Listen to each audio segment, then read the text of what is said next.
What is good, Tesla family? It's Ray J back with another video, and in this one, I'm going to break down what's going on with Tesla stock, what you should be watching for going forward. I'm going to talk about many different tickers and break down what's going on for the week, what news is affecting Tesla and many different stocks out there, and what you should be watching for moving forward. And before I break anything down about all this information and give you guys some price predictions about what the market is likely going to do going forward, I do have to mention a couple of things before starting. I'm firstly not a financial planner, take none of this as financial advice, and don't forget to smash the like button. It not only benefits me, it benefits the entire Tesla community as a whole. And finally, don't forget about the Moomoo link. The offer ends very soon. Put in $100 and you're guaranteed 5 free stocks with a $100 cash reward. Plus, if you put in $1,000, you're guaranteed 10 free stocks. The offer ends in just 11 days, so check it out before they run out. With that out of the way, let's get on with the video. All right, guys, so looking at Tesla, this thing is still looking quite nice at the time I'm recording this. There's a nice uptrend, and Tesla is continuing to form a bullish triangle-like structure. There's also this inverse head and shoulders-like structure that's continuing to play out, so there's a good chance Tesla has more upside to go. However, even though Tesla has a nice looking technical setup, we have to be open minded for the week because unfortunately, we have lots of Fed speakers again. We have one of the most hawkish Fed speakers speaking in the morning, known as Bullard. He tends to be very, very hawkish, and the market tends to slow down when he speaks. On top of that, later on, so he's going to be speaking about 3 hours before the market opens. Then we have some housing data all before the market opens. Then we don't have too much data coming out as time goes on. But then at about 11:45 a.m., we have Williams from the Fed speaking, and whatever they say is going to cause a big move, or at least a pretty decent sized move, in my opinion, as well. So we have to be prepared for lots of these Fed speakers, and it just gets worse over time. On Wednesday, we have even more of them. We have Jerome Powell now giving a testimony. So just when we thought this guy was done with, now he's back for another testimony on Wednesday. Then we have Cook speaking, Jefferson speaking, another Fed speaker, and then Mester speaking. So we have tons of Fed speakers on Wednesday. On Thursday, we have Waller speaking in the morning. We have initial jobless claims. We have Bowman speaking. Then we have Jerome Powell again giving a testimony. So Jerome Powell is going to be speaking on Wednesday and Thursday for the week. Then we have Mester speaking and just plenty of other Fed speakers. It's just a disaster, in my opinion. There are way too many of them, and they're going to continue to be speaking. Then we have Bullard speaking again on Friday with Bostic, and then Mester again. Lots and lots of Fed speakers for the week, and they're going to cause more volatility. Now, sometimes it's hard to predict what they're going to say, so I don't know exactly how it's going to play out, but I can give you guys some predictions based off the technicals and based off what's likely to happen based off history. But first, let's talk about Tesla and just a couple of things. So, some news came out about Tesla.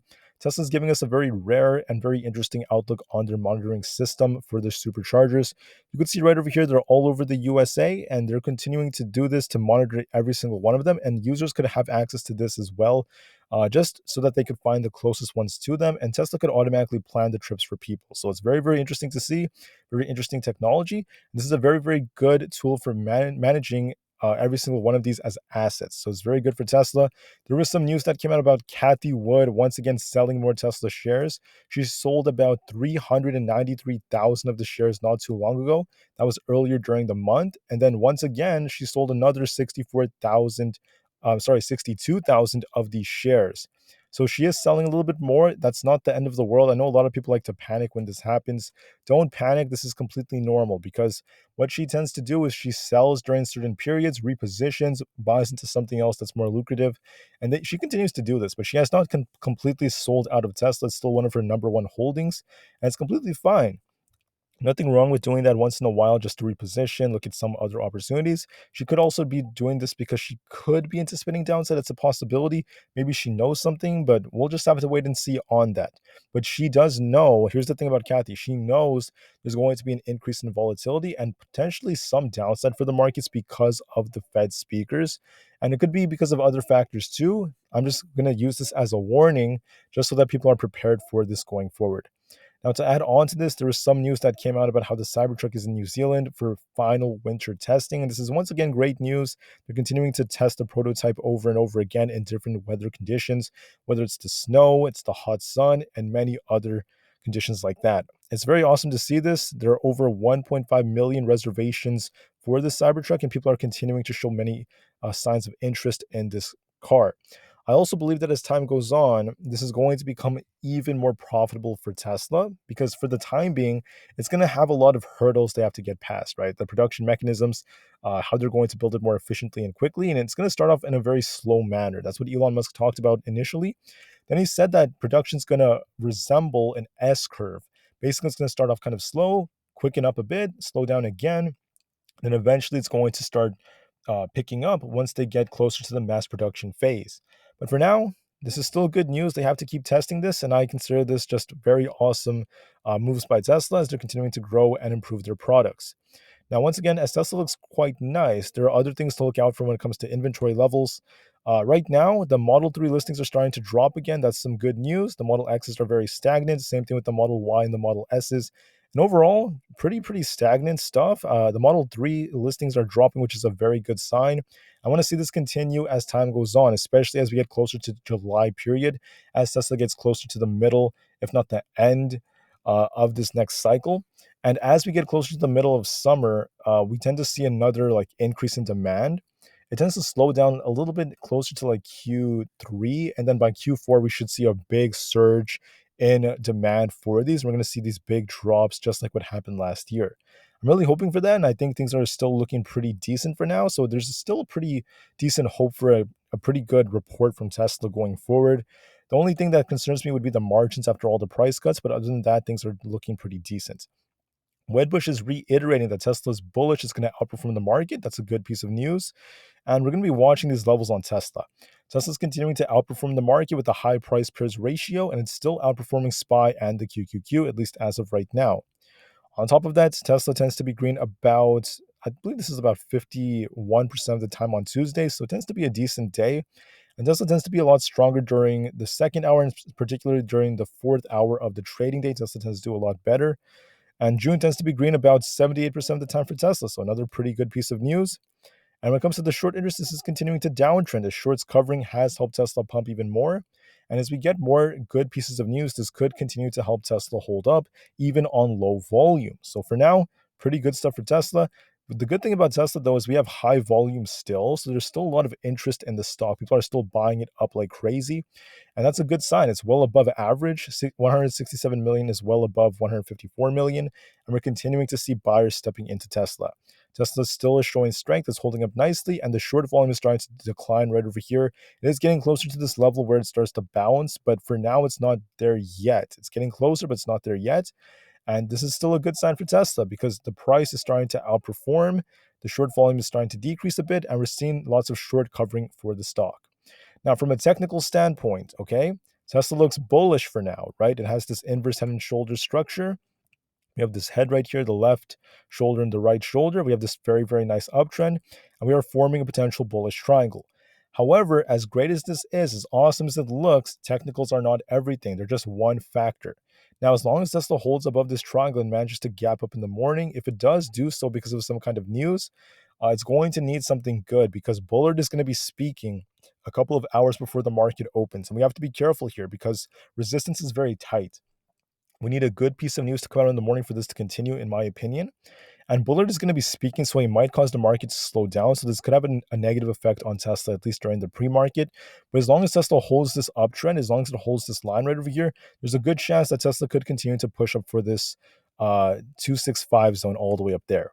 There's a good chance that's going to happen. It might try to push up like this, maybe even a little bit higher. If it breaks 265, then we can see like 268 to 270. But the problem is, remember, Cathie Wood started selling already, right? Other hedge funds may follow. And with all these Fed speakers, it's going to become less predictable. We have Jerome Powell speaking on Wednesday and Thursday.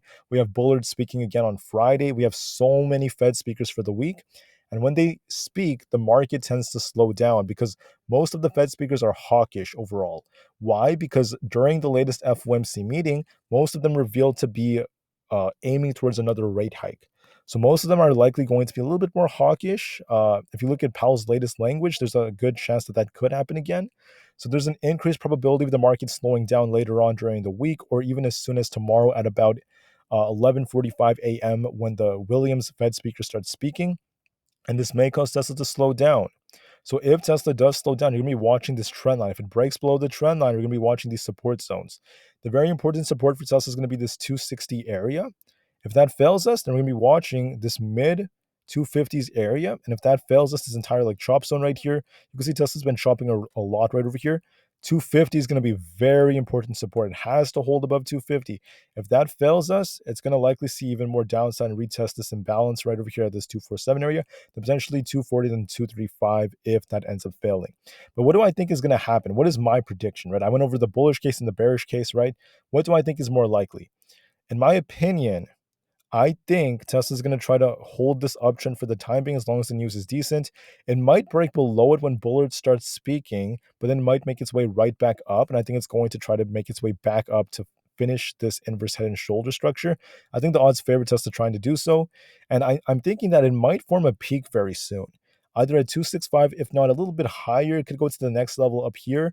And then I think as the days go on, or maybe like as soon as, the later hours of Tuesday, if not a little bit later than that by like Wednesday or etc., we might start to see the market downtrend a bit. I think the odds favor that because of these Fed speakers. And I think this may cause Tesla to start downtrending a little bit soon. We might start to see Tesla make its way right back down and start to slow down as time goes on. So I'm thinking Tesla may get another pop, another attempt to push to the upside either during the pre-market or maybe even during market open. And then we may see Tesla start to break to the downside and start slowing down over time. That is my prediction on Tesla. And I think the odds greatly favor that because of these Fed speakers. Now for SPY, let me just add that SPY is looking not extremely strong just yet, but it needs some confirmation. There's a bearish divergence that developed right here. It's a little hard to see, but basically like right here, the RSI was basically trending down. So was the MACD. But the chart has been trending up like crazy. So that's forming this bearish divergence, and that ended up forming. As a result of the bearish divergence, we got a rejection, and we're starting to see SPY slow down. Let me add that we have, this very important level way down here. We're going to be watching the 437 area. That's going to be very important to watch for. If it breaks below that, we're going to have a major support right here around the 4-hour time frame. If you're looking at the 433 level, once I break, let me bring back the 50 EMA. So like right here, the 50 EMA is at 433. We're going to be watching this if 437 breaks. If 437 breaks, so right here, it's major support. 437 is going to be the next like major support to watch for. If that breaks, we're going to be watching 433, then potentially 430. It could test 430, then bounce and continue pushing. But if 430 breaks, this thing is going to turn more bearish in my opinion. So 430 is going to be key. And on top of that, we're going to be watching how this reacts. I think what could happen is this thing might slow down because of Bullard very early in the morning, then try to push up, and it may gap down a little bit by the pre-market, then try to push up and continue to hold for some time. It may try to make its way back to like, the 440 area, excuse me, and then start to downtrend later on because of the Fed speakers. Now, if this thing tries to hold above 440, there's going to be more chances for the bulls to push this higher. Is it possible? Yes, but you have to see if this thing could hold 440 in a strong manner. For now, it's below 440, so we have to wait and see if that could happen. And that could change my mind. But I still believe the most likely possibility would be the market making an attempt to push up temporarily, trying to hold up for a little bit of time before it starts downtrending later on because of the Fed speakers. I think the odds favor that, but I'm going to be open-minded and watch the levels on a day-to-day basis just to be safe. So the major resistance is still at 440, 442, and then 443.75, then 445, and then support 438, 436.64, 436 flat. Those are some support zones. 437 specifically is going to be very important though, because that was the previous resistance. If it breaks below 437, it's very likely it's going to come all the way down to 433. But I'm just going to watch all these support and resistance levels just to be safe, and also for scalping if you're interested in that. I'm going to just briefly go over just a couple of other charts, by the way, going forward. Let me just add that looking at AMD, this is still looking more bearish for now. It's continuing to downtrend, and we're going to be watching the support right over here at this like 118 level. There's also 115. It has, I mean, you could argue there's like a cup and handle information. That's a possibility, but there's no confirmation of it breaking out just yet, and the 4 hours still looks very bearish. So we have to wait and see if this thing could base first. It hasn't truly based yet, and we have this imbalance down here in this like 118 area. I could see it coming down first before trying to bounce. Looking at GME, just briefly, it's still looking kind of bearish on the 4 hour. It could come down right over here is this imbalance level. Actually, the next one's going to be down like in the 22 area. I could see that for GME, the 22.89 area, which is where the 200 EMA happens to be. To add on to that, let's see, NEO looking a little bit weaker. Got a bearish cross. It may make an attempt to bounce and try to make its way closer to $10 first before it continues to downtrend. It's going to likely downtrend because of the Fed speakers, but this all could change as soon as we start July. Once their deliveries numbers come out, this could always change. But for now, it's looking a little bit more in favor of the bears. I'm going to be looking for a back test first before it continues to drop. For Netflix, uh, this is once again trying to hold above 430. If it tries to bounce, I'm going to be watching it get closer to about this 440 level. Could try to get this 440 test before it starts downtrending. But overall, the 4 hour is still looking kind of bearish, so it may not make its way up that high. Might get a very small bounce closer to like 435 or so before it continues to downtrend. The bigger move looks like it's going to favor the bears a little bit more. I could see this thing getting closer to the 420s. For what else is there? The QQQ. QQQ is also looking a little bit more bearish because we have a bearish divergence that developed, but we have to wait for confirmation. If it bounces, you're going to be watching resistance at 370, then 372.5, and potentially 375. If we break down, 366 is going to be major support, followed by 363, that zone right there, 362.5, then 360 to 359.9, which is where the 50 happens to be. I think it's going to make an attempt to balance first, and then it's going to likely start downtrending soon. This may cause other stocks like Tesla to slow down during the week. I think the odds favor it slowing down a bit because we're about to get a bearish cross on the PPO. We have a bearish divergence getting confirmation. For now, there's some confirmation, but we don't have enough for me to turn like super bearish. I think the odds favor it eventually coming, but for now, we're going to watch it on a level-to-level basis. So we might get a bounce first, but I think the odds favor it's slowing down a bit over the later days of the week. But we're going to be patient and watch to see if it breaks below. If it manages to fail to hold 370, it's going to likely make its way down to the lower 360s. So we're going to be watching that confirmation first. NASDAQ closed a little bit red on Friday. It's about to get a bearish cross on the 4 hour, but it does not have confirmation yet. If the NASDAQ starts to slow down as it was in overbought territory, if it starts slowing down and we get the bearish cross, that's going to be confirmation this thing may downtrend more and slow down tech, as we're seeing a large rotation that is perpetuating. On SPX, this thing is still on an uptrend. There's not confirmation of it breaking down yet. And we're going to be watching if it breaks below the 5 EMA. If that ends up happening, it could make its way down into like the higher 4300s. If that ends up being the case, it could cause the market, or it could be happening because of the market slowing down. The VIX is at support at 13.5 as of right now. It could be forming a double bottom here. If it continues to break down, that's going to become a lot more bearish looking. It has technically a bullish divergence developing, so the VIX might get a bounce because of the market slowing down. So I'm seeing some signals suggesting the market may slow down. Same thing with the SQQQ. The dollar was at critical support. It did try to bounce a little bit off that 102 area, forming a bullish divergence. If the dollar keeps going and tries to get back to the 200 EMA where this imbalance is, this could be correlated with the market slowing down a bit. It's just a possibility. Now, for Coinbase, the market slowing down may slow it down, but overall, the trend still looks more bullish from a technical standpoint.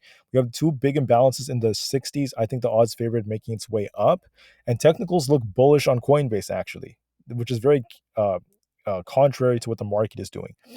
This thing can make its way up to 60 and potentially even 64 if it continues to push. But like I said before, we have to watch this very carefully and be very cautious because of the Fed speakers. If the Fed speakers cause a spontaneous like slowdown in this thing, we're going to be watching support at the 54 level. If that fails us, then we're going to be watching the next support around 50 flat. But I don't really think it's going to happen that way. I think that this thing may get a very small pullback, but I think it really wants to get to these imbalances, so it might make its way up here first, at the very least to 60 before it starts to downtrend. But the technicals look bullish. Just know that for now. Alibaba has a potential head and shoulders developing. It needs to hold above the 50 EMA on the 30-minute time frame, I believe it is. If it manages to bounce off this, then it could invalidate this. But if it fails to hold the 50 EMA and starts downtrending, we have a head and shoulders that's valid, and it's going to make a big drop. So watch Alibaba carefully. It has a nice setup for shorts. For Apple, Apple is still trying to hold up, but we have a bearish cross in the 30-minute, also on the 4-hour time frame potentially developing. And overall, it is starting to show some signs of weakness. If Apple continues to break down, we're going to be watching 182 as support. If that fails us, there's 180. And then we have this imbalance down here at like the 178 area. It is looking weaker to me. There's a bearish divergence too, but we need confirmation. We need to see this thing hold below 184 and get closer to 182, and that's going to confirm more downside. It may make an attempt to bounce in the morning. Looking at the overall trend, it may try to bounce in the morning, get a back test, and then it may start downtrending later on because of the Fed speakers. That's just my warning for everyone. I just think the odds favor that. For Nvidia, this has the same thing going on. There's a potential bearish divergence right here. Could try to bounce in the morning, but I'm going to be looking for some potential downside later on. It's going to likely retest 420 soon. Google, for Google, it's looking a little different. I think I checked this earlier. There's this imbalance up here. Google might try to push up and try to get to this imbalance level around this like 127 area first. So bounce a little bit more and then start to see some downside. I think the market could bounce a little bit, then see downside. But if it fails to break 129.55, there's a possible head and shoulders developing. Then it could start downtrending a little bit because of these Fed speakers and other factors as well. It needs to break above like the 130 area to invalidate this. But if it manages to fail to like break above these resistance levels, then it could be forming a head and shoulders. So be very careful on Google. Uh, Finally, for Amazon and Meta, just very briefly, Amazon is still looking more bullish. There's a potential bullish triangle developing right here. It's going to be fighting this resistance at 128 if it does try to push to the upside.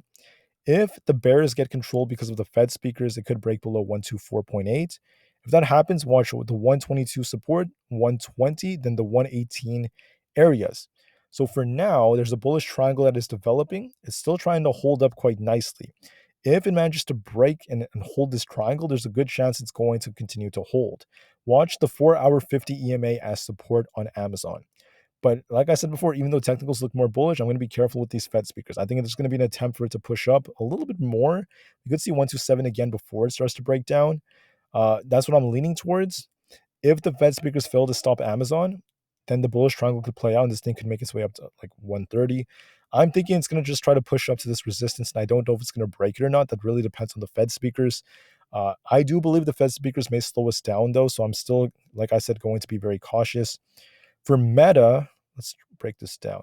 Meta has a potential bearish divergence as well, but there's no confirmation of this thing really breaking down just yet. It was only down like 0.29%. Meta's going to try to bounce likely and try to retest like 285, and I don't know if it's going to break or not. If it starts downtrending more, watch the 4-hour for the MACD. If you get a bearish cross here, it's going to likely make its way all the way back down to this major support at 275, and if that fails us, there's 271, potentially lower levels. There's also this imbalance at 271. The algos will try to trigger that if it ends up breaking below 280 and holding below 280. So watch that carefully. Watch for confirmation. It is looking a little bit more bearish, but we need confirmation first before making any claims like that, as momentum is starting to slow down. But anyways, that's what I have for this one. Thank you all so much for listening. Have an absolutely spectacular rest of the weekend. Enjoy Juneteenth for what it is. And I'll see you guys tomorrow for the pre-market update video. Thank you for listening. Have a great day, everyone. Tesla on the market to the moon as the long term is still incredibly bright. And peace out.